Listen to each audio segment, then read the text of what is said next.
Wektune barang ndak ora cukup wong iki ya crita dawa ya tak dherekake mak.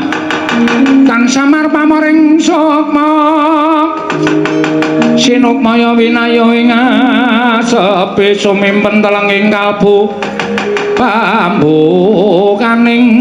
warana tarlen saking liyep layaping aluyup pindha pesating sumbana sumusuping rasa jati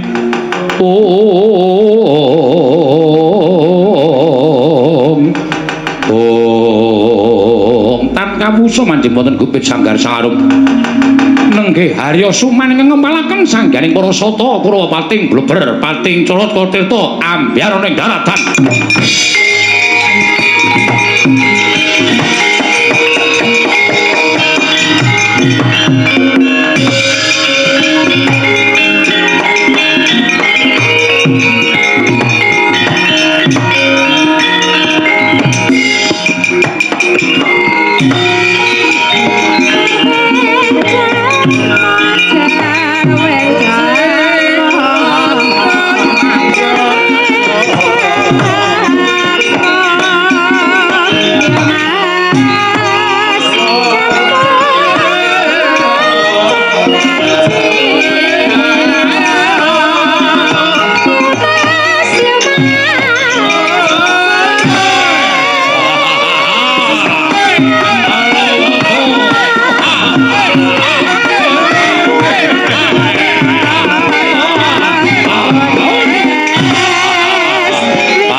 Yama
sangyaning prawadya bala mandika lawan pindhi pasur tambur myang suling pepandhen dalutak miwa pandira kakandha mawarna-warna pindha jala triyana sri kawuryan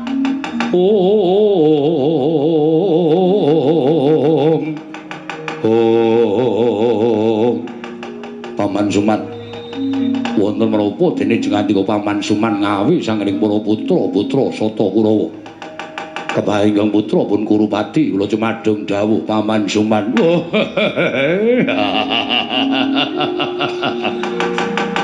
Paman Suman wonten menapa sampeyan ngawi sanggaring para putra para Sata Kurawa kula ingkang putra pun Dursasana cumadung dawuh lho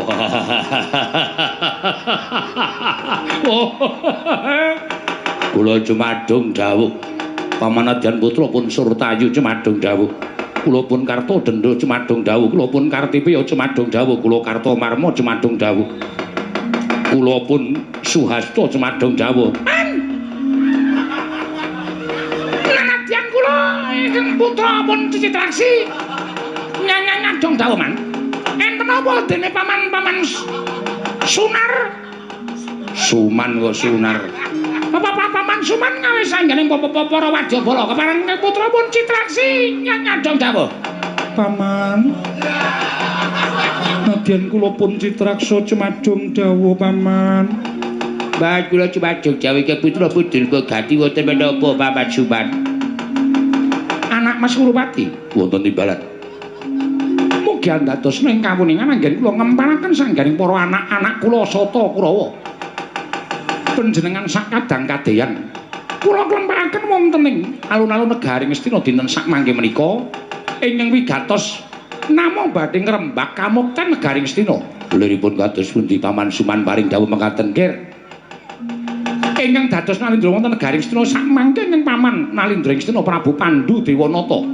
menika nembe rinantam menika pancen rinancang daring Paman pun Suman supados Ngastina menika mboten dawah wonten astanipun kadang-kadang sampeyan para Pandhawa nanging dawah wonten astanipun para Sata Kurawa jaranipun kados pundi atmajanipun Prabu Pandhu Dewayana ing mapan wonten telenging wana Minangsraya ingkang wujud bungkus ingkang sampun gangsal wasmarsa menika monggo sami dipun puruki menawi terus mekaten monggo kula dherekaken bidal tilik dhateng kadang kula taruna Mas Kurupati wonten dawuh wiwit dinten sakmangke panjenengan sampun nganggep bungkus menika kadang panjenengan amargi menawi bungkus menika mangke ngrembaka tumunten ngrembaka kadewasanipun pecah saking bungkus tumunten dados jalma wantah inggih lare menika ing badhe dados palang anggen paduka badhe nyam kamukten negari Ngastina tegesipun Mas Kurupati boten saged muktekaken kadang-kadang sampeyan Kurawa ingkang semanten cacahipun menika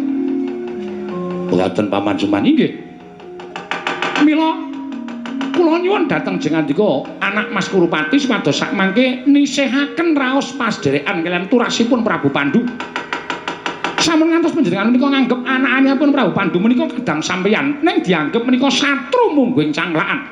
Yen ora disingkirke mesti bakal dadi maksiat. Lajeng paringipun kadang-kadang sampeyan dipun kepiyakaken bidal wonten wana Minangsraya. Muruki wujudipun bungkus. Nek pun dumugi wana Minangsraya wis ketemu wujuding bungkus aja diwenehi urip nanging rinanjap gegaman supados bayi ingkang sampun umur 15 taun menika anakipun Prabu Pandhu menika pejah wonten ing wana Minangsraya nggih nak Mas Kurupati kagat risangga purang-urang angkul kinempit kempit dosa ngreknaning bawana Paman bab perkawis mejahi bungkus menika gampil jernyatanipun bungkus menika mboten saged kumrembyahaken asta njemangkaken suku namung wujudipun bungkus ing mapan wonten telanging wana Minangsraya nanging menawi ngantos wonten pandangun saking Paman Prabu Pandhu Dewayana menawi ngertos bungkus pejah wonten ing wana Minangsraya wah panjenengan menika nuwun sewu lho Mila mboten aneh wong ya durung dewasa. Mila babagan perkawis menika anggenipun menggalih menika lajeng ngrempit rungsit lan rumpil. Monggo nyatanipun menawi ingkang Paman Prabu Pandhu menika nyuwun priksa kok bungkus tekaning pati. Lah wong nek mapan ning alas kok ana ora mati ki kepiye coba? Matur kemawon mangke menawi Paman Prabu Pandhu menika ingkang Paman menika nyuwun priksa kok bungkus tekaning pati. Panjenengan matur kersanipun ingkang Paman. Bilih bungkus dipun pulasara dening sato kewan galak ing mapan wonten ing wana Minangsaya wis bubar rampung, ora bakal diteliti, ora bakal dititi priksa. Mati ya wis mati ngono wae. Ning sing wigati rak sampun ngantos ngertos yen sing mateni bungkus menika Kurawa. Dursasana, wonten dawuh. Miturut penemune piye Dimas? Matuk lan gatuk apa ora lawan permune Paman Suman? Oh, nggih matuk ning kok mbebayani. Mergi menapa? Kanjeng Paman Prabu Pandhu menika nuwun sewu nalindra mboten nalindra loro saudon telu saurupan ning ratu sing wasis waskitheng esti. Ratu sing pancen lantip panggraitane nek nganti atur durung ngersanipun Paman Prabu Pandhu ya nek Paman Prabu Pandhu menika mboten prisa nek ngerti oh lah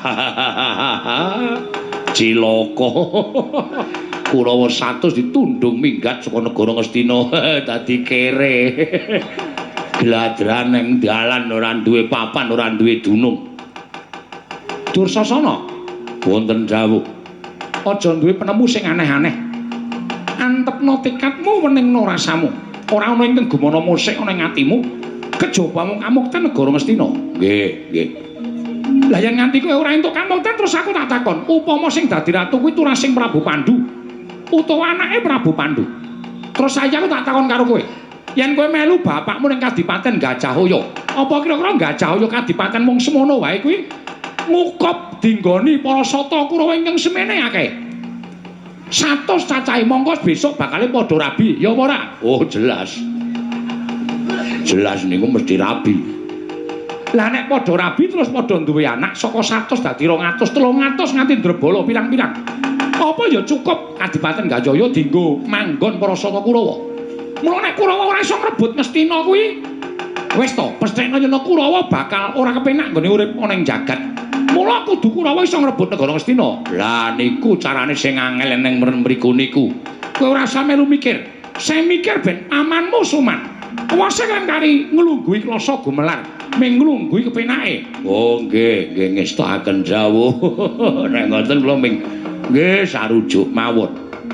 Yen to kawis padha sarujuk tumuli dina iki ayo padha pasang baris. Pacak baris lumarap ana ing kono Minangsaya. Anak Mas Kurupati, wonten dawuh. Kula suwun sampun ngantos lampahipun Kurawa menika dipun ngertosi dhateng sinten kemawon. Nggih, ngestakaken dawuh. Menawi kula mekaten Kartadenda wonten timbalan ing dawuh. Mara kowe tak tuding dadi cucuke ngajurit. Budalna wadyabala dina iki. Lho nggih, ngestakaken dawuh nyuwun pamit madal pasilan. Sing ati-ati aja kaya bocah cilik.